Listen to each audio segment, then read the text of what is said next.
Let's bring up CJ. Come on up. That's me. That's my name. My name's CJ. Thank you.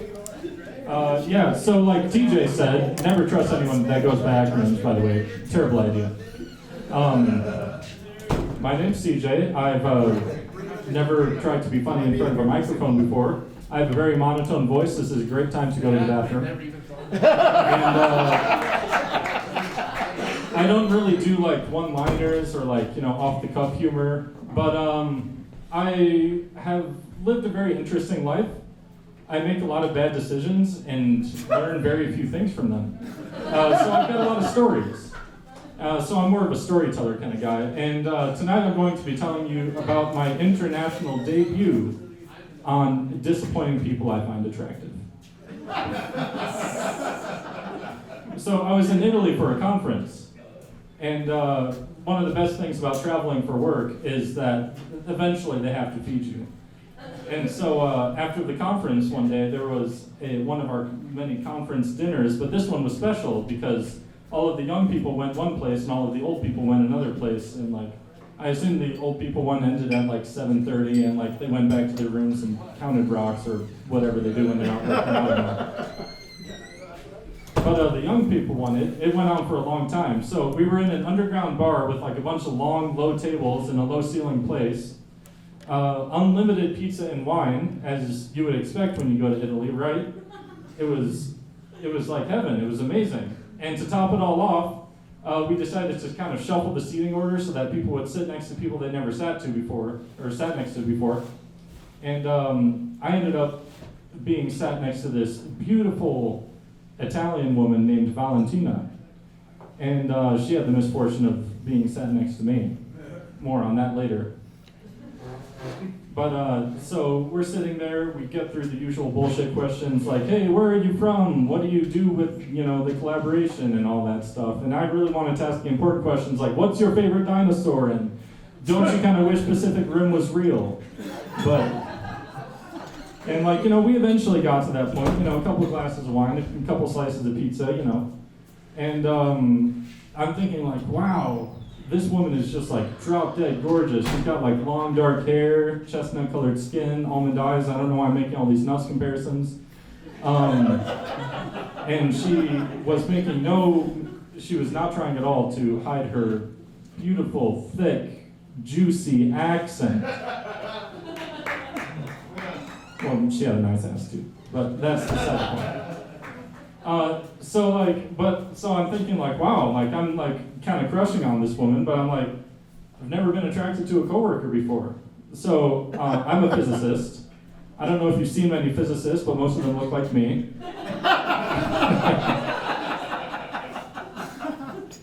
And like when I tried to rewatch like the Thor movie, you see Natalie Portman as like astrophysicist or something. It's like, get the fuck out of here. Nobody in physics looks like that. Come on.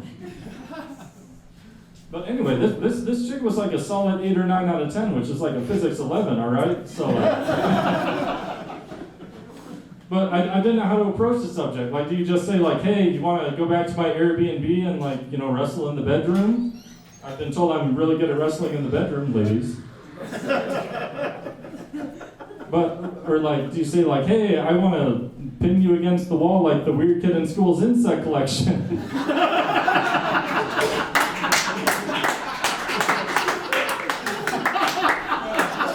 Well, that one makes people laugh, so maybe I should go with that next time.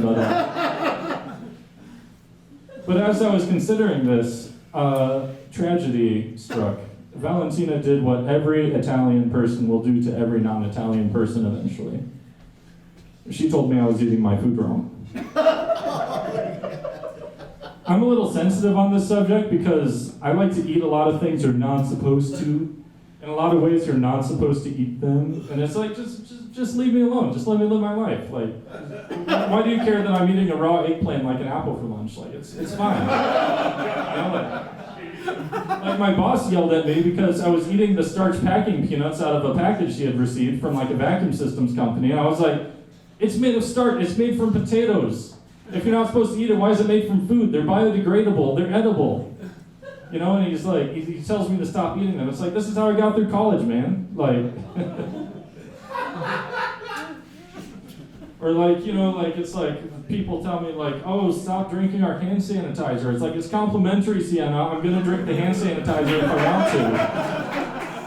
They're like, oh, it's a liability issue. You know, it's like, you know, the first one of these things I attended was the witch and bitch thing that was going on over at Desert Dogs.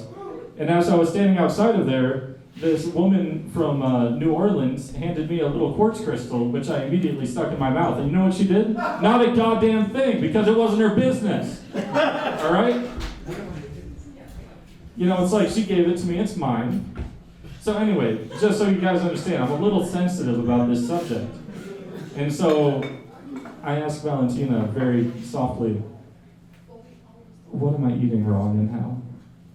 But the answer wasn't important. She was already dead. So she explains to me that I was holding my pizza incorrectly. She says you have to like fold it or something. What does that do? What difference does that make? I mean, you start the pizza from the pointy bit with the meats and the vegetables on it, and you work towards the doughy bits. Like, it's all the same, you know? So I'm kind of like seeing red while she's like holding this pizza like a fucking tool, like trying to demonstrate to me how I'm supposed to eat it. And I was like, oh yeah, wow, that's really interesting. You know, we have an American way of eating pizza too. And I take a fresh slice, I kind of inspect it to make sure it's the right shape and form. And then I shove the entire thing in my mouth over the course of 4 or 5 seconds. And like I wasn't gentle about it. I Cookie Monstered that shit, you know? It's just like, and like, just like getting grease all over my nose and mouth. It looks like Chuck E. Cheese just gave me a facial. And she's just sitting there with a mixture of horror and fear and revulsion on her face, just kind of like watching the light die in her eyes. And she's just like, you know, I can tell, like, you know, this conversation's over, but, you know, at least I made my point, and that would be the end of the story. Except a few tables down, my good friend David saw this happen.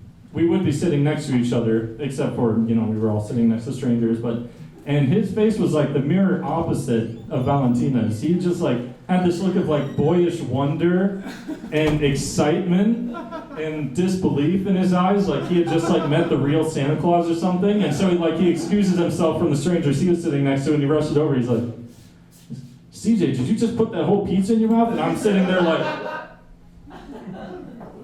I've got a very big mouth and I can suppress my gag reflex well, fellas.